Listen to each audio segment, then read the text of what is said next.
Promotion में reservation नहीं दिया जा रहा है, उल्टा निजीकरण करके नौकरी खत्म की जा रही है, बैकलॉग नहीं भरा जा रहा है, पुरानी पेंशलाटी मार रही है। मैं समय रहते चेतित कर रहा हूं, सरकार को चिंता करनी चाहिए कि भारत एक धर्मनिरपेक्ष राष्ट्र है। मोदी जी खत्म कर रहा हूँ, खत्म करिए। तो आवाज का हाल देख लो आप, क्या करिए, कंप्लीट करिए प्लीज। भाई घर नहीं बन पा रहे और के 75 साल बाद भी लोगों पे घर नहीं है, शर्म की बात है। नई देश में जहाँ जातिगत अपमान हुआ है, नगीना लोकसभा के विचारों को कार्य और पाठ्यक्रम में शामिल किया जाए। सदस्य श्री चंद्रशेखर जी।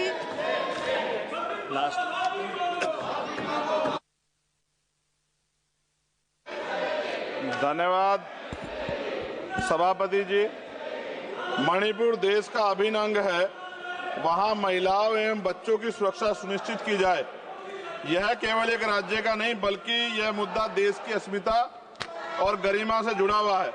अतः वहां शांति व्यवस्था बहाल कर महिलाओं एवं बच्चों को सुरक्षित माहौल प्रदान किया जाए। मणिपुर की घटना की वजह से अंतर्राष्ट्रीय स्तर पर देश की छवि खराब हुई है। मुझे ऐसा लगता है ये तभी होता है जब सरकार को कुर्सी से ज्यादा प्यार होता है और जनता के हित से कम प्यार होता है। न्यूनतम समर्थन मूल्य किसानों को मिले, बिजली के बिल माफ हो, किसानों का कर्ज माफ हो। सरकार को समझना होगा कि किसान मजबूत होगा तभी देश की अर्थव्यवस्था मजबूत होगी। खाद पर सब्सिडी बढ़ाई जाए, यूरिया नहीं मिल रहा है, खाद का वितरण पारदर्शिता लाई जाए। यदि समय रहते सरकार ने संज्ञान नहीं लिया तो वो दिन दूर नहीं कि देश में खाद्य संकट हो जाएगा। महोदया, गया में महाबोध विहार प्रकरण जो है, वहां से बुद्धि समाज में चिंता है और आक्रोश भी है। सरकार उसका हल करे, बौद्धिस्टों को उनका हक दे, जैन समाज की भावना का भी सम्मान रखे और ईसाइयों में भी हमले बंद हो और बहुजन महापुरुषों के विचारों को कार्य और पाठ्यक्रम में शामिल किया जाए। आज SC/ST पे एट्रोसिटी बढ़ रही है, जातिगत भेदभाव की वजह से बारातें रोकी जा रही हैं। अभी हाल की घटनाओं में कई ऐसी घटनाएं हुई हैं उत्तर प्रदेश में जहां जातिगत अपमान हुआ है।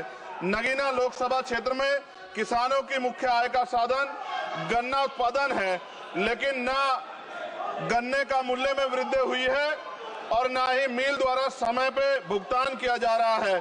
गन्ना किसान मजबूत होगा तभी ग्रामीण अर्थव्यवस्था मजबूत होगी। साथ साथ SC/ST का प्रमोशन में रिजर्वेशन नहीं दिया जा रहा है, उल्टा निजीकरण करके नौकरी खत्म की जा रही है, बैकलॉग नहीं भरा जा रहा है, पुरानी पेंशन बहाल नहीं की जा रही है।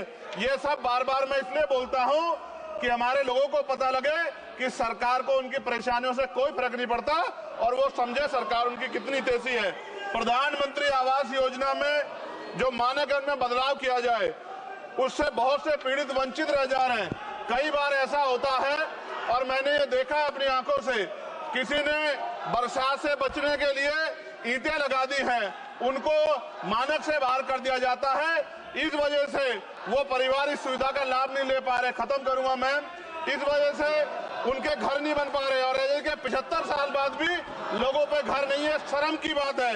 नगीना लोकसभा क्षेत्र में केंद्रीय विद्यालय खोले जाएं और जो पहले से संचालित केंद्रीय विद्यालय हैं उनमें किताबों से लेकर सभी आवश्यक एवं पर्याप्त सुविधाएं सुनिश्चित की जाएं ताकि क्षेत्र के बच्चों को गुणवत्तापूर्ण शिक्षा प्राप्त हो। और अंत में मैं खत्म करते हुए कहना चाहता हूं, अभी ईद का त्योहार आ रहा है, हम भी ये देखेंगे और देश भी ये देखेगा कि सरकार उनको कितनी मदद करा के उस आयोजन को, उस त्योहार को मनवाने में मदद करेगी, जैसे अन्य धर्मों को लगातार मदद कर रही है, क्योंकि भारत एक धर्मनिरपेक्ष राष्ट्र है। मोदी जी खत्म कर रहा हूँ, खत्म करिए। तो आवाज का हाल देख लो आप, क्या करिए, कंप्लीट करिए प्लीज। लाठी मार रही है। मैं समय रहते चेतित कर रहा हूँ, सरकार को चिंता करनी चाहिए कि बौद्धिस्टों का अपमान, ज्यादा दिन बौद्धिस्ट बर्दाश्त नहीं करेंगे। महाबोध विहार हमारा हक है और वो देना पड़ेगा। आपका बहुत बहुत धन्यवाद। जय भीम, जय भारत।